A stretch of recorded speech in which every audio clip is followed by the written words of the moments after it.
Have you ever heard of Roadschool? Well, today we're going to talk about what Roadschool is, the challenges that Roadschool poses, and why you should absolutely give Roadschool a try. Coming right up. After 10 years of homeschooling, school was becoming a drag. We want our kids to embrace the lifelong adventure of learning. So we decided to sell our comfortable suburban home and make the world our classroom. Joe, Trisha, Hannah, Sarah, Gideon, Izzy, and Penny Dog. We are doing life deliberately. Most people are familiar with the term homeschool. Homeschool is when a parent or parents stay home and they educate their children at home rather than sending them to a public or a private school. But road school may be a term that you've never even heard about, or maybe it's left you a little bit confused. Road school is pretty much the same as homeschool, only you do it while you travel. So just like homeschool, it can look a lot of different ways. It can be very structured, it can be very unstructured, it can be book-based, it can be computer-based, it can be unschooling, which means that you kind of follow your kids' lead and allow them to explore and learn about the things that they're interested in. Or it can be very structured, where mom and dad give kids various assignments and check and correct and record keep. Regardless of how you structure or approach road schooling, one thing remains the same, and that is that you are able to explore as you travel. You may be able to see things that previously you'd only ever been able to read about. And so road school can end up being one gigantic field trip, and that is something to be excited about. Some things that you may want to consider before you take on the road school challenge are: 1, weight. What? Weight is an issue because the supplies needed for road school can be very heavy. Now that might seem like a silly thing to lead with, but think about it for a moment. Kids need maybe books, backpacks, computers, school supplies, printers, paper, pencils. There's a whole list of things that kids buy every year before they start school, and you still need those even if you're on the road. So it can be a challenge to minimize those things so that you aren't adding a lot of extra weight into your rig.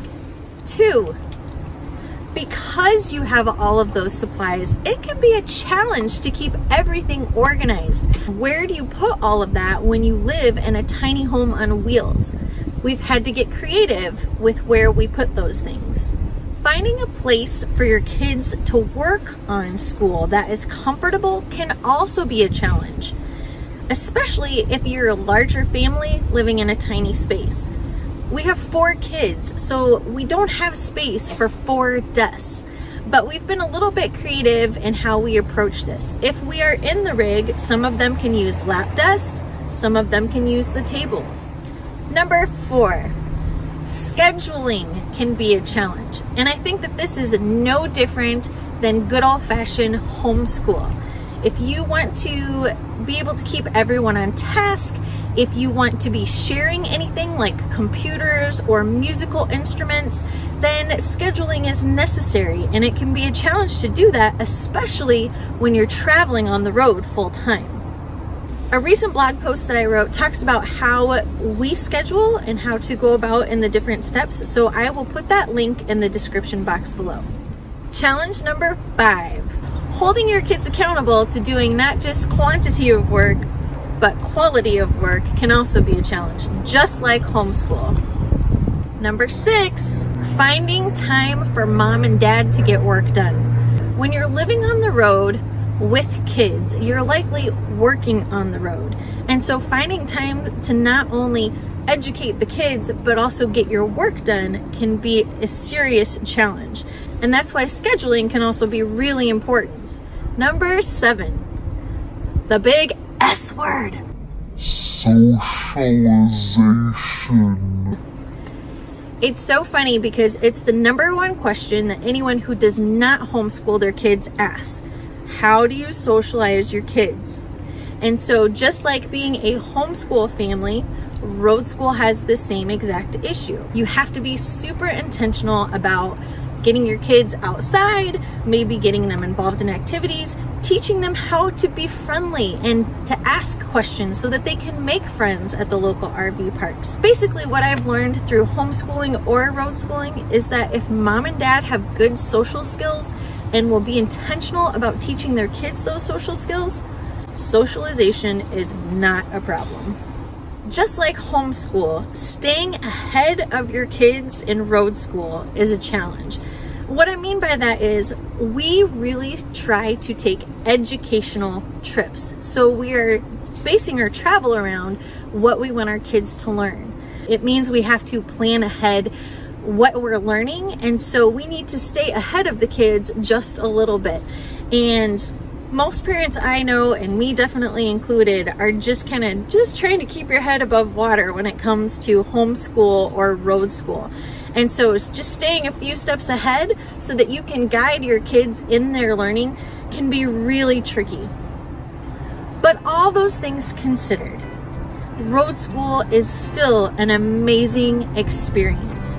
I would not trade the months that we have had with our kids on the road, learning together as a family, for anything. It's exciting to be able to learn with your kids and to be able to discuss the challenges that have been faced by figures in history and how it developed their character and how that can influence our character. It's exciting to experience science and go and travel to different places and learn and enjoy the good things that God has created. We are learning not just about history or science, but we're also learning about how to live in a tiny space together. We are learning how to make friends with strangers. We are learning about how to take care of a home that is constantly on the move. We are learning so many different things, but we are learning them together. And I believe that despite the fighting and arguing that will happen in a typical family, that these memories will bring us together and be something that we delight in the years to come. So all in all, if you get the chance, absolutely you should road school. Do not hesitate to take your kids on the road. It will be scary, it will be exciting. There will be good times, there will be bad times, there will be challenges and everything in between. But it's worth it. It is so worth it. What are your favorite destinations that you've gone to or things that you've learned on the road? Please put those in the comments below. And if you have any questions about road school or homeschool or what it's like to live full time in an RV, put those down below too, because we would love to, in the weeks ahead, answer your questions. Thank you so much for taking time to join us today. If you liked this video, please give us a thumbs up. And if you haven't already, hit that subscribe button below. We look forward to sharing more about road school and homeschool curriculums with you in the weeks ahead.